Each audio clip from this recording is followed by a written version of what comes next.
Hey there, I am back with another deck review, and today we're going to be looking at Shogun Playing Cards. Now, this deck was produced by Nurul. He's a good friend of mine and a real fixture in the community for a very long time now. He's done a lot of work with Portfolio 52. You may know him from that, but like a lot of collectors, he had this dream of producing his very own deck of playing cards. And so behind the scenes, he's quietly working on the artwork for his deck that was inspired by the beginning of the Edo period in Japan. And in 2021, he launched the deck on Kickstarter, and of course it was successful. Now, I've been excited about this deck ever since I saw the very first images of it. It looked amazing. In fact, I was backer #1 on the campaign. I was that excited to get a hold of these. So really pumped to finally have these in hand, get a chance to take a look at them with you guys, and show off some of Nurul's amazing work on these. So let's get right into it. All right, so the deck comes in two different versions. We have the Rising Sun edition. This is the original edition on the campaign. And then we also get the Edo edition, this kind of more colorful one that you see here. We'll get a chance to look at both of them, but let's start out by looking at the Rising Sun version. The Rising Sun, obviously a reference to Japan, the land of the rising sun. And the deck is housed in this beautiful white embossed and foiled tuck case. These are printed by Bosceiro Newton. They do some of the best tuck cases in the world, in my opinion. They do a lot of work for Yoku Playing Cards, among others. Just amazing tuck box work that they do. The embossing, the foiling, just very, very clean. And this one features a very simple and clean design overall. You get the red foil spot in the center, reminiscent of the Japanese flag. That, of course, is the reference to the rising sun, which is sort of a symbol of Japan. That symbology arose from the fact that basically Japan is the furthest east in Asia, and so as the sun rose, it would rise over Japan first. But then silhouetted against the sun there, you have the Shinto temple in the back, the mountains, the beautiful cherry blossom branches stretched across. Just a really simple, peaceful, and beautiful scene overall. At the top, you get some Japanese writing that just reads Shogun, and then at the bottom, Shogun Asahi, which is Shogun Rising Sun. On the side, you get just a continuation, so that branch kind of wraps around to the side. You get that three-sided emblem there on one side, and the other branch wraps over and does the same thing on the other side. You get your ad copy on the bottom. You can see references here to Cardamundi, who printed the cards, Bosceiro Newton for the tuck case. There's Nurul and his partner in crime, Tusif, and then Shogun Playing Cards. Top has a little bit more writing here. This again just reads Rising Sun in Japanese characters. And the back gives you a foiled and embossed version of the back design of the cards. Beautiful embossing on that, and we'll get a look at the back design as we get to the cards themselves. Finishes out with this small postage stamp sized tuck seal here, done in gray and then kind of that pinkish red color. Rising Sun edition, and you can see it's numbered out of the 1000 deck edition. As you open it up, nothing printed on the interior of the flap here. You get that interesting sort of flat bottom to the flap.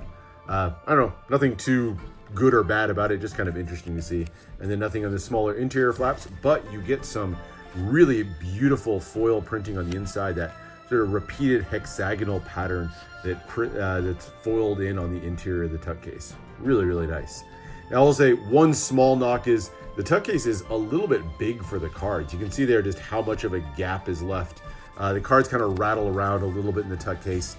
Just comes from those super thin cards from Cardamundi, combined with a little bit thicker than normal tuck case, and you get something that's just a little bit loose in there, but not too bad. Overall, beautifully done tuck case, and stay tuned for the Edo version because I think it's even better. But let's take a look at the cards. And we start with the back design, a fantastic borderless design on this one. All the artwork that you see on here, hand drawn, and it's really beautifully done. This one depicts a river with a koi swimming down in it. You can see the lily pads and the flowers in the water. And of course, the water is kind of running with the reddish and pinkish hues in here. I believe this is a reference to the battle that was sort of the beginning of the Edo period. It was the Battle of Sekigahara, one that's kind of going to be featured throughout the lore of this deck overall. And it was said that it was such a bloody battle that the rivers ran with blood. And so that may be kind of what you see depicted here.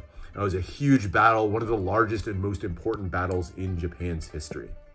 But there's your back design, really nicely done. The Jokers feature a diptych Joker. Oops, goes this way. And it's a scene from Kabuki theater. Kabuki performers kind of rose to prominence during the Edo period, and they remain popular as an art form today. And that giant pine tree that you see in the background, that Japanese pine tree, is also kind of a mainstay symbol on stages even now. And it's kind of a depiction of a tree that you can find in a famous Shinto shrine in Japan as well. And so a lot of stages will feature that there as sort of a religious tie-in to what they do. With a beautiful pair of images of the Kabuki performers, just a really nicely drawn piece of art there. And I always like a good diptych Joker. Other extra cards you get a blank face card. So a good gaff card if you use this for magic, I guess.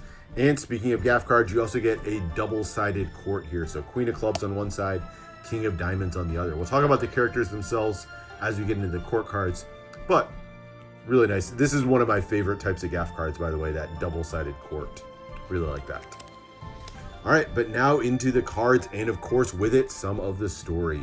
And we start with the Ace of Spades. The Power Ace is Shogun Playing Cards at the bottom, and then features an enormous spade pip with a little scene drawn inside. And in the center here, seated cross-legged on this little pedestal, this is Tokugawa Ieyasu. He's a bit of a hero of the deck, so you'll see him mentioned quite a bit. But he was the one who was victorious at that Battle of Sekigahara that we were talking about, and ultimately went on to establish the Tokugawa shogunate with himself at the head. And that was the group that basically would rule over Japan throughout that Edo period. Yeah, there you go. And in front of him, you have these this pair of lion dog statues. They're called komainu. Basically, these will appear very frequently. You'll see them like at Shinto temples, and kind of a way to ward off evil spirits there. And so you got the two of them depicted there. Beautiful kind of mixture, by the way, of that sort of bluish metallic ink on here. Really provides a really nice accent. I love the blue tones in this overall. And you get a nice hit of that metallic ink on the pip and index in the corner as well. So very small pip. And then the index also kind of small and has that little like hand scrawled feel to it overall, and all done in that blue metallic ink. The Ace of Diamonds now instead of the blue metallics features some red metallics, kind of that pinkish color. So a lot of reds and pinks in this one. And the diamond pip here in the middle represents battle, and specifically that Battle of Sekigahara. Of course, you can see all of the bloodshed there, the two samurai warriors perched on the sides. Just a really kind of gruesome scene overall. Third ace kind of goes to a different end of the spectrum. This is a symbol of perseverance, and so that's kind of represented by the koi fish that are swimming through the flow of water around that club pit. Really, really like the blue tones. My favorite color combination of the two. And then finally, on the Ace of Hearts, we have represented Serenity, and so two very peaceful characters. One of them playing a musical instrument there, and the other one with a parasol over her shoulder. The beautiful cherry blossoms kind of forming the other side of the heart. So very nice aces, kind of symbolic portions of the story. The number cards in this one are really, really well done. Again, very heavy use of those metallic inks. So it almost disappears when you hit it in certain lights, but really, really like that blue color that he used on this one. Very small pips. You get that darker frame around the edge. And then I guess I'd call it a watermark or something, but just kind of a scene or a flourish in the background. Kind of has a little bit of a, I don't know, a watercolor feel to it or something like that. But just that little splash of interesting smoke or design in the back here. Continues on as you go through the pips. All very small pips, but pretty familiar layouts. I mean, it's slightly custom, but nothing too out of the ordinary. And then as you get to the red cards, of course, we're replaced now with some of that red metallic ink. These have a spatter of blood in the background. You remember the Ace of Diamonds represented battle. So use that Ace of Diamond, or carry that forward to the diamonds and use that blood spatter watermark. And then the vines and the leaves here on the clubs as the background. So there's your club pips. And then finally with the hearts. And not sure what that is, if those are like branches of a cherry blossom tree or something like that in the background of the hearts.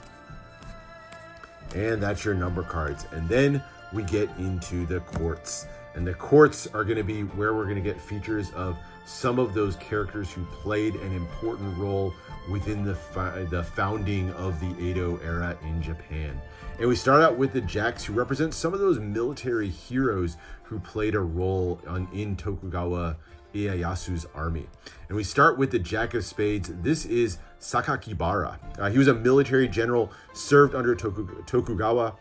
He famously actually lost an eye at the Battle of Nagashino. And so you can see, if you look really closely, you may see kind of one of his eyes sort of whited out, because that's the eye that he lost. But love the depiction of the samurai armor, that unique pose that he's in with the sword raised over his head there.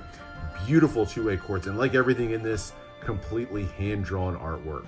Just really nicely done. Going to the Jack of Diamonds, this is one of my favorites. I love that sort of headdress that he's wearing there. This Jack of Diamonds represents Honda Tadakatsu. He was a powerful Japanese samurai who ended up as a daimyo, basically a military leader under Tokugawa Ieyasu. And he was known for his flamboyant helmet. And according to legends, this is obviously a little bit more tall tale or myth probably, but legend says that he never once took a wound in battle. He was that skilled of a warrior. And then next up, we get to the Jack of Clubs. This is Tadatsugu. He was another famed warrior who bravely fought in a whole ton of different battles, including once where he actually served as a hostage during one campaign just to help his own side's cause. But he had the nickname the Boar Slayer because supposedly he used that katana to slay a boar once. And so that's how he kind of got the name. I love the depictions of the armor. Samurai armor, I think, just always shows up so well on images. And then, last but not least of our heroes on the jacks, we have the Jack of Hearts. This is Naomasa. His unit was said to be the one that drew first blood at the Battle of Sekigahara.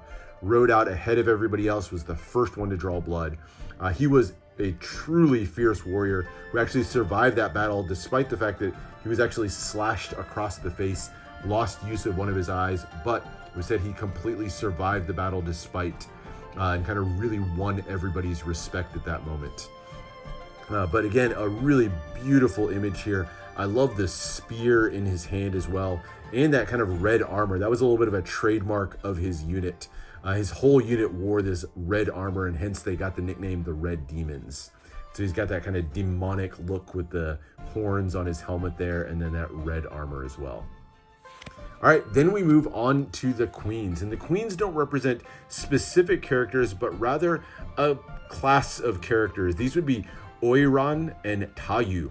Essentially, they were high-ranking prostitutes in feudal Japan. So obviously sex was part of the bargain, but they were primarily entertainers, meaning they had all kinds of different skills, whether it be music, calligraphy, flower arranging, but beautiful depictions of some of those courtesans that worked at that time, but really kind of peaceful looks to them and just this serenity on all of their faces. I think these are really, really well drawn, just like everything else. Oops, dropped one there. Just like everything else in the deck. So there's your Queen of Diamonds. Queen of Clubs, I like the smoke coming up there, and there's the Queen of Hearts. This is my favorite of the queens. I love the kind of the tattoo there on her back.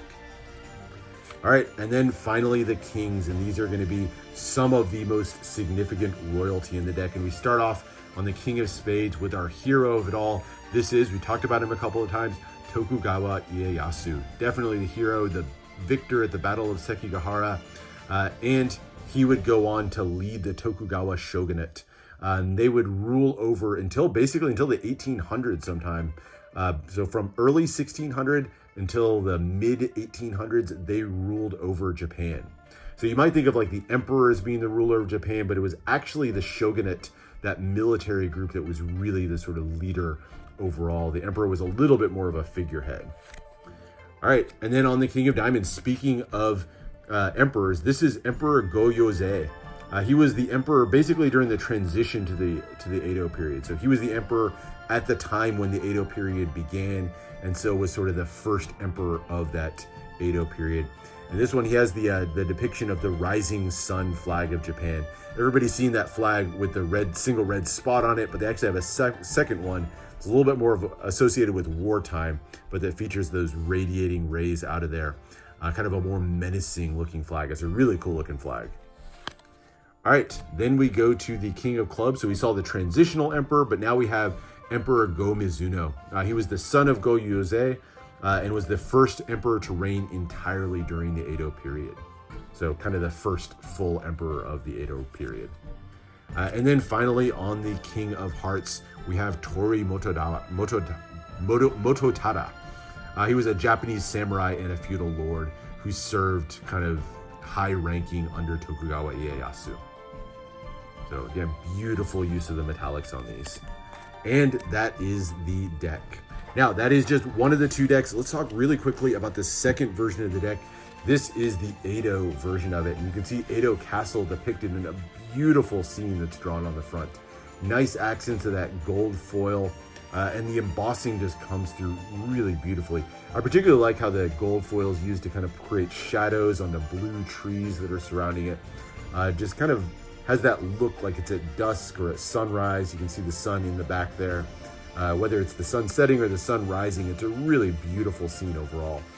And then on the sides, Shogun on one side and on the other. Of course, some ad copy on the bottom. Nothing on the top, just sort of a continuation of the scene with the clouds there. And then on the back, this is really cool, an image of a samurai getting ready for battle. So kind of in a comic book style, where you have the samurai, his head there, and then a close-up on his hands with his katana in hand. And then the moon in the top panel. Very cool comic book style on that one. Slightly different color, a darker color to the tuck seal. But again, this one is also numbered out of 1,000. And as you open up the tuck case, just a little continuation with a little cherry blossom branch there on the inner flap. Same image or same style of printing on the interior here, this time in gold. And the cards themselves, while the faces are the same in this deck as the other one, so you're not going to see any differences on this side of the card, you do get some really nice differences on the back design, and I love this back design. This was actually the back design that I saw first of the two. And it kind of depicts a kimono here, so you can see the arm of the kimono there and just sort of that robe that's so traditional to Japan. The beautiful clouds kind of framing the outside of the borderless design. And then in the center, the sort of river of blood. This is, again, sort of reminiscent of that same river that we talked about before, but kind of has the image of the spirits that are floating in that river of blood, representing the bloody battle that Tokugawa and his compatriots fought. But really nice. This is one that looks, by the way, fantastic in a fan as well. That design just really pops when you use this in a fan. But beautiful back design in this one. I think this is my favorite of the two decks for that reason. I like the back design a bit more, and I think that tuck box is really, really cool as well. As far as handling, these are done by Cardamundi on their slimline stock, and my favorite stock in the world. I mean, it feels absolutely amazing. Super smooth on the handling. Just so soft of a stock. Just really, really nice. I'm no cardist, but if I was, this is the stock I'd want to handle all the time, I think. Just a really beautiful deck overall. And that is the look at the deck. Uses of the deck, I think there's lots of different ways you could use this, but really, I think it's an art deck above anything else. I think it'd be a fun deck to use for gameplay or something like that, but really it's going to be an art deck. And by the way, while I'm at it, shown the cards, but wanted to show you guys a few of the other things that came with the campaign. So I store my decks in this carrot case that came with the campaign, or that was part of the campaign. And this is done in a Kinsuke style. So Kinsuke is this style of pottery that celebrates imperfection. So basically, whenever pottery was broken, rather than trying to hide the repairs, the Japanese would celebrate those repairs. So they'd put it together and then actually, kind of fill in those gaps, sometimes with gold or something like that, to really show off where the cracks were. And they sort of celebrated the fact that those imperfections were part of the history of the piece. And so they're able to kind of etch that image in on the top and on the sides of the carrot case here. It just makes a great display for the decks overall. But Nurul didn't stop there. He went kind of overboard with the displays. He also produced a rising sun version. So this one's UV ink printed on the top. You get that beautiful rising sun image with the huge red rays, the waves in the foreground. Just another very, very cool deck of cards. And I don't have enough Shogun cards to also put a pair of decks in here. And so for this one, I actually used the Edo Karuta decks from a while back from, I think it's from Flagrant Agenda. But I put a little bit of a different deck in here. I think still fitting with the theme overall. And there was one last case. Yes, it's a lot of cases already, but there's one more. Again, going after the Kinsuke theme. This is the Kinsuke Box, sort of the deluxe case of the whole thing. This is a handmade box from a guy on Instagram. He goes by Nulik. I think I'm pronouncing that right. I'll put his Instagram handle down here. But he made these out of Indonesian teak wood, and it features again that Kinsuke design, this time filled in with gold. Just a beautiful piece of art. You can see the depiction of the Shinto temple that's sort of carved into the bottom here. And it just lifts off, has a small magnetic enclosure that sort of keeps it down and allows you to lift the lid off the top. And once again, I'm not keeping a Shogun deck in here, but thought it'd be fitting to use another deck that was inspired by the Kinsuke theme. So I put my Unbroken deck in here. But you can lift it out with a little tab in here. And once you get all that out, you can see the sort of just the interior of the box overall. So really just a beautiful piece of art to include with the campaign as well. This Kinsuke box, I think, is just absolutely brilliant. And that is it. That is the full and complete look at the amazing Shogun Playing Cards campaign. Hope you enjoyed. Fantastic deck, especially considering this is a rookie deck for Nurul. Really excited to see what else that he has in store. I was pumped from day one to get a hold of this deck, and so glad to have it now in my collection. So, hope you enjoyed. Thanks for watching. Make sure to subscribe for more deck reviews, more unboxings. Let me know what else you want to see, and I'll see you for the next one.